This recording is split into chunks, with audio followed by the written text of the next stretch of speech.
Magandang araw sa inyong lahat and welcome po sa ating panibagong episode dito sa Simplihan Lang Natin Podcast kung saan ang malalim na katotohanan ng Biblia ay hihimayin natin para mas madaling maintindihan at maisabuhay. Ako po ang inyong kaibigan, si Dr. James Paet. Kamusta kayo? I hope you are having a blessed week with your families and in your walk with the Lord. Today, we're going to talk about something very crucial. Napaka-importante nito dahil ito ang pundasyon ng ating peace of mind bilang mga Kristiyano. Ang tanong ko sa inyo ngayon, sigurado ka ba na ligtas ka? Or are you just guessing? Sa theology, ito yung tinatawag nating assurance of salvation. At sa episode na ito, pag-uusapan natin kung bakit ang assurance ay dapat certainty, katiyakan, at hindi lamang probability, baka sakali. Alam niyo mga kapatid, may malaking debate tungkol dito.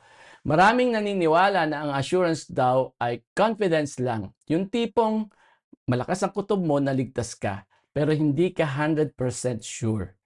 May mga nagsasabi na meron daw two types, assurance at full assurance. Pero kung tatanungin mo sila, hindi rin nila ma-define ng maayos kung ano yung pinagkaiba. Basta ang ending, para sa kanila, bawal kang maging 100% sigurado. Meron ngang isang kwento si Dr. Bob Wilken noong 1991. Nakipag-debate siya kay Dr. Ken Sarles sa Dallas Theological Seminary. Sabi ni Sarles, walang tao ang pwedeng maging sigurado na may eternal life siya. Bakit daw? Kasi wala naman daw nakasulat sa Biblia na si Ken Sarles ay ligtas. Wala daw yung pangalan natin doon. Kaya subjective daw ang assurance. Sabi pa ng iba, like Dr. Ken Gentry at Dr. Walter Chantry, assurance is rooted in the heart.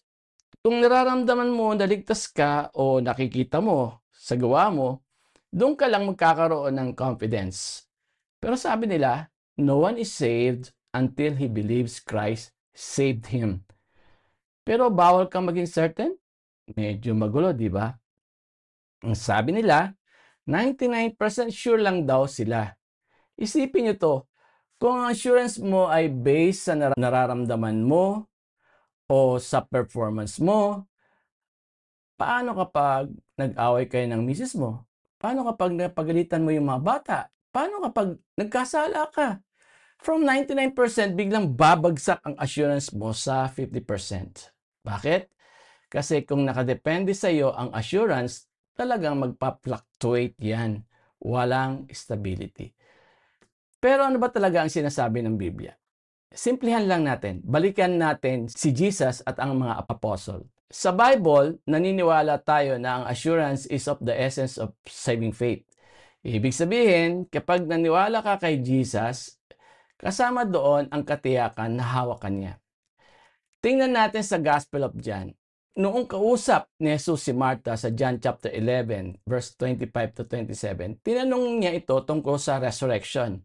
Sabi niya, ang sumasampalataya sa akin kahit mamatay ay mabubuhay. Tapos tinanong niya si Martha, do you believe this? Naniniwala ka ba dito? Jesus expected a yes. Hindi niya sinabi, Martha, baka sakaling mabuhay ka, pero depende kung good girl ka ha.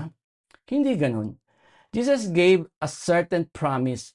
Ganun din kay Nicodemus sa John chapter 3 at sa babae sa balon sa John chapter 4. Ang offer ni Jesus ay certainty, hindi probability. Punta naman tayo kay Apostle Paul. Sa Ephesians chapter 2, verses 8 to 9, napaka-famous ito. For by grace you have been saved through faith. Sa Greek, ginamit ni Paul ang perfect tense. Ibig sabihin, nangyari na sa nakaraan, past action, at ang epekto ay nananatili hanggang ngayon at sa future. Done deal na. Hindi sinabi ni Paul na you will be saved if you persevere. No, you have been saved. Sa Philippians chapter 4 verse 3, binanggit ni Paul ang mga kasama niya na sina Euodia, Syntyche at Clement Sabi niya, ang mga pangalan nila ay nasa Book of Life. Paano niya nalaman yun kung bawal maging sigurado? Simple lang. Alam ni Paul ang pangako ng Diyos. At ito ang paborito ko. Sa 1 Thessalonians chapter 5 verses 10 to 11. Sabi ni Paul tungkol kay Jesus, who died for us, that whether we wake or sleep, we should live together with Him.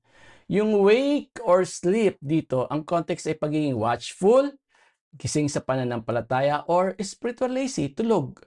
Ang punto ni Paul, maging masigasig man tayo o manghina minsan sa ating lakad, we will live together with Him. Our eternal destiny is secured by Christ's death, not by our spiritual alertness. Kaya ang sabi ni Paul sa 2 Timothy chapter 1 verse 12, I know whom I have believed. Kilala ko kung sino ang sinampalatayanan ko. He is persuaded that God is able to keep him. So, mga kaibigan, anong takeaway natin dito? Sa panahon ngayon, o sa tinatawag nating postmodern culture, parang ang yabang pakinggan kapag sinabi mong, sigurado ako, napupunta ako sa langit. Sasabihin ng iba, grabe naman, napaka-presumptuous mo naman. Pero tandaan natin to, assurance is based on the promiser, not the performer. Hindi tayo mayabang dahil believe tayo sa sarili natin. Sigurado tayo kasi believe tayo kay Jesus. Kung hindi tayong pwedeng maging sigurado sa kaligtasan, parang sinabi na rin natin na hindi tayo sigurado kung totoo ang sinabi ni Jesus. To doubt your salvation is to doubt His trustworthiness. Ang assurance ay hindi feeling. Ito ay certainty na nakabase sa pangako ng Diyos na hindi marunong magsinungaling. Kung naniniwala ka kay Jesus para sa buhay na walang hanggan, then you have it. Period. Simple lang, di ba? Muli, ito ang inyong kaibigan, si Dr. James Paet, na nagpapaalala, ang katotohanan ay simple at ang biyaya ng Diyos ay sapat. Kung nagustuhan mo ang episodes na to, please like and share this video. Hanggang sa susunod na episode ng Simplehan Lang Natin, pagpalain kayo ng Diyos.